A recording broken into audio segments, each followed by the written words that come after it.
Good afternoon, my name is Adam Weems. I'm the Manager of Education with the Zildjian Cymbal Company. I'm down here with the Arizona State University cymbal line. We're going to demonstrate today some basic techniques that will help you as a band director or any of your drum captains help to build a cymbal line. Cymbal lines are very important in the marching idiom because it's a way to help get more kids involved in your program. And some of them may not be ready to be playing snare drum or bass drum or tenors. And so cymbal line's a great way to get kids involved in your program, teaching them how to use their feet, teaching them how to use their muscles, and more importantly, teaching them how to perform. So what we're going to start with today is we're going to have our cymbal captain talk a little bit about the physicality of cymbals and the stretching exercises they do and some of the strength building exercises that they do, so you're able to march a parade, perform a field show, or do whatever while holding a pair of cymbals that can weigh anywhere between 8 and 10 pounds. So we're going to move over and we're going to talk about some stretching activities, and we're going to turn it over to our cymbal captain team.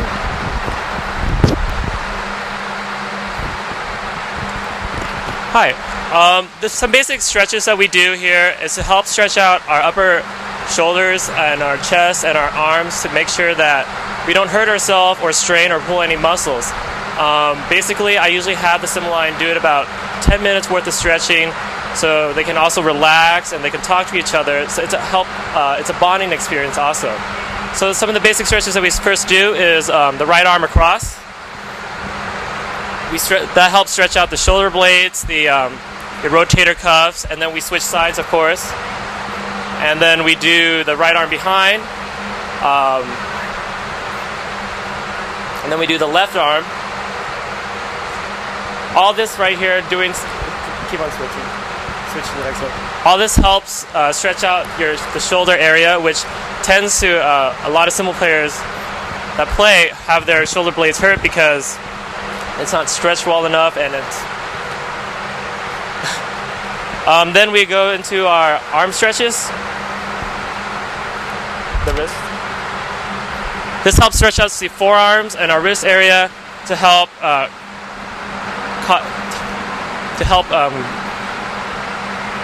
cause it from building up lactic acids, and also to help the mobility of it. Go ahead and switch. Then we do what's called the thumb stretches, which helps stretch out this area right here of your thumbs. A lot of cymbal players, when they're playing, there's a lot of after a while it starts cramping up. This helps keep your hands from cramping up. And basically, all those stretches there help keep the cymbal player mobile and help them from getting hurt.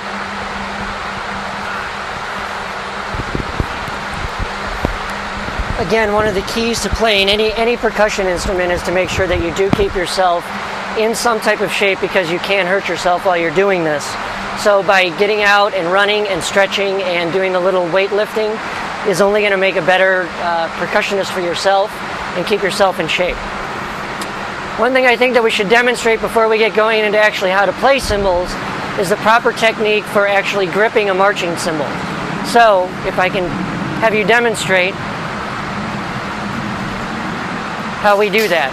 And actually I'm going to hold it so you can actually show how you put your hands in and out. We're going to take the strap with the cymbal and the pad. We put our hand through, bring our thumb around, and we have a nice full grip. That way it's going to be easier when we're doing visuals and when we're controlling the cymbals. Again, now you can see why we're stretching out through here and through here, because you are putting a lot of strain on your muscles at that point. So the more you can stretch and the more you can get them in shape, the less chance you have for the opportunity of hurting yourself. Okay, now that we have that demonstrated, we're all stretched out, we know how to pull up and hold our cymbals. We go to our attention. Let's go ahead and pick them up, guys.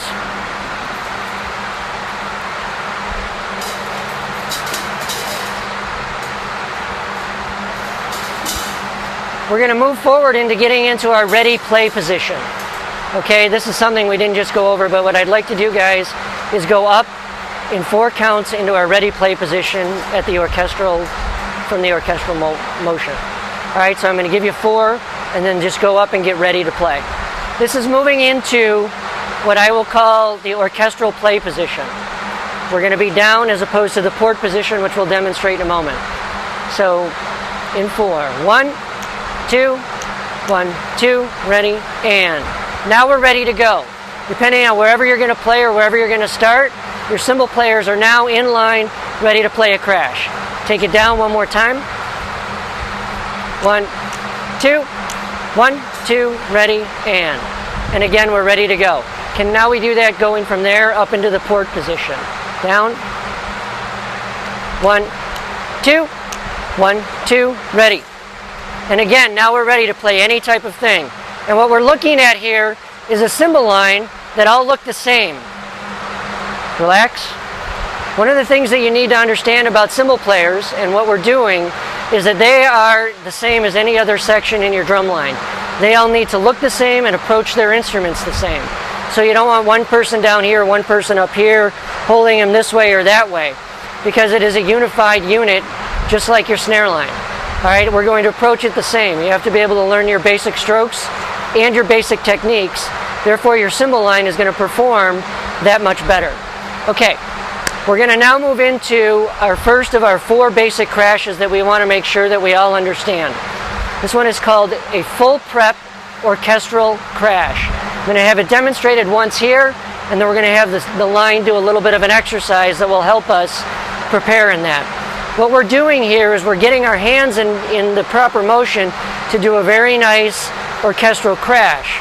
And what we're trying to get is no air pockets in a cymbal. When you crash a cymbal, sometimes new players get this air pocket and it sounds more like a thud as opposed to a crash. So by doing this full prep, what we're doing is prepping our hands to learn how to do a nice motion to give us a flam sound on the cymbals. So we're going to have a demonstration of a full prep orchestral crash. Just you. 1, 2, 1, 2, ready, and 1, 2, 3, 4, 5, 6. It's a 6-count crash, but what you hear is a very nice open crash because you are getting the cymbal hitting itself actually twice, and the whole point is getting the metal moving. That gives you a nice full sound and a great impact on a football field. We're going to now have the whole cymbal line do this together. Some of them just learned it, so you're going to see how it works as you're teaching a brand new cymbal line, a full prep orchestral crash.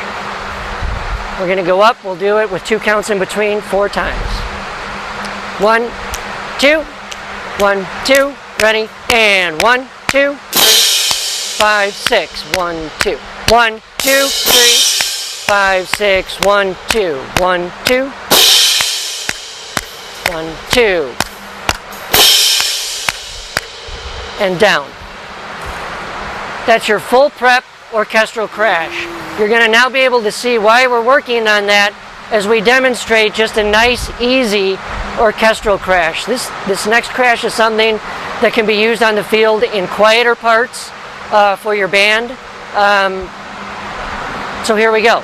The orchestral crash, again, on beat 1, 4 times. 1, 2, 1, 2, ready, and 1, 3, 4, 3, 4, and down. Great, go ahead and shake it out. So there you have 2 basic crashes. If you can get your cymbal players, your new cymbal players, to be able to work on those 2 fundamental crashes, you're already going to be way ahead of the game. One of the nice things about the full prep also is that you've automatically already started a visual program with your cymbal line. It looks really cool when you see all these guys do that together. Boom, boom, boom. You've already got a cymbal line making a cool visual. And the other most important thing about it is that it brings its timing together. You want a cymbal line to play together on 1. There's no better way to do that than get them moving on 3, 4, 1 before that. And you're going to then clean up your cymbal line. And attacking a cymbal line is just as important as attacking a snare drum line, a bass drum line, or a tenor line. We're going to now move forward back up to the port position, and we're going to work on basically the same 2 types of crashes, except from there. Let's go to the ready. We're going to move up to the port, and we're going to do the same exercise with the full prep port crash. 2 counts in between, 4 times. Here we go. 1, 2, 1, 2, ready, and 1, 2, 2, 1, 2, 5, 1, 2, 1, 2. 1, 2. And down. There you go. Again, you see that it's the same as it is from the orchestral position in the port position. But also right now, you're also now getting automatically another visual. All right? So again, we're now incorporating this in, and now we have 3 basic crashes that we can start doing more and more with our cymbal line on the field. We're now going to go to an orchestral crash from the port position. Again, we're looking for a nice flam coming from the cymbals, so we get a full sound and not an air pocket. On count 1, 4 times. 1, 2, 1, 2, ready, and 1, 2, 3, 4, 1, 3, 4, 1, 2, 3, 4, and down. Okay, we just started figuring this out today, so there you go. There you have your basic 4 crashes. Just like in anything else, in most drumming, you have your 4 basic strokes that you're going to work on with your full, down, tap, and up strokes. Here we have our full preps and our orchestral strokes from the two different positions. So now what we'd like to do is maybe get a little bit into some visual ideas. So go ahead and go to parade rest. And I want to bring you back out and talk a little bit about your visual exercise. And then we can get that going. Again, cymbal lines. One of the very cool things that you can do when you have a cymbal line is they're not only out on the field to help enhance the battery sound and what's coming from the front ensemble, but it's also a great way to add a visual element to your program. It not only goes for the outdoor idiom, but also very well in the indoor idiom. The cymbal line really can become very much like the color guard and adding flashy visuals and doing other things. So we're going to kind of move forward and talk a little bit about that from here.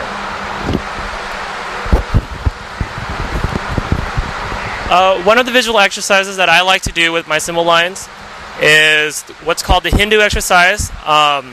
This helps build strength. Also, it brings another factor in visual aspects.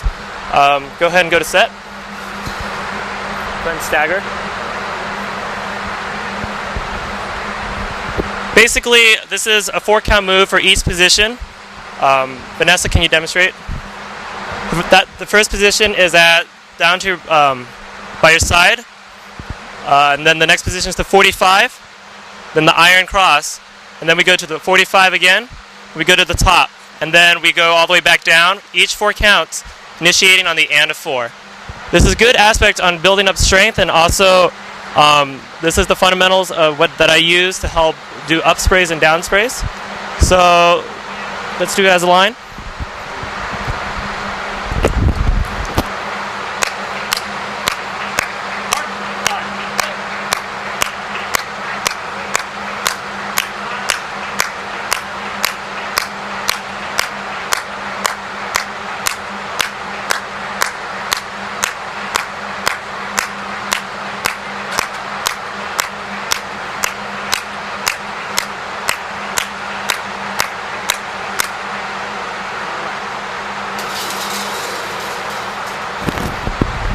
On top of the arm demands, the physical strength of it for the cymbals, I have them thinking about their upper bodies and how their body posture should stand, because a lot of times when people play cymbals, they don't think about how their body posture should be, and that is an important factor into it.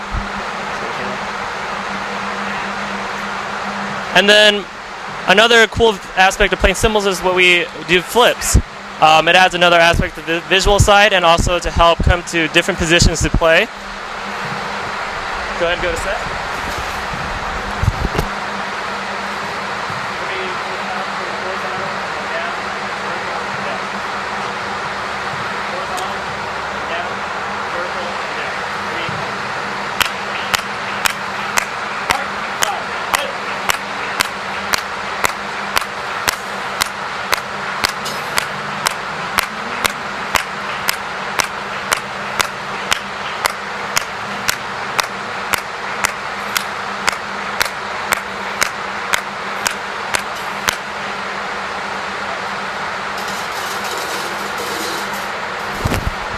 And with that is some of the basic visual aspects you can add on to the cymbal line for basic cymbal players.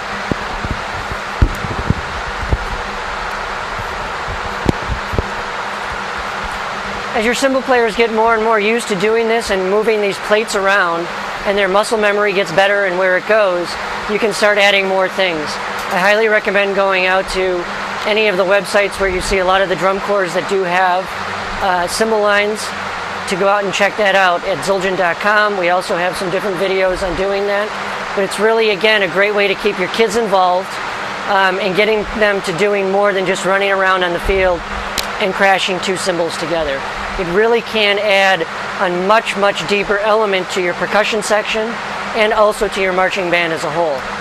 I hope that today we were able to give you, the band directors and the young instructors who are just starting out with cymbal lines, some ideas of how to incorporate this and really take your cymbal line to the next level. It is a very fundamental part of percussion as we all know it, and it's something that should be embraced by you, by your percussion section, and the students themselves. So I would like to thank Arizona State University and their cymbal line here for helping us out. And please, if you have any questions, get in touch with banddirector.com and we'll be more than happy to help you figure it out. Thank you very much.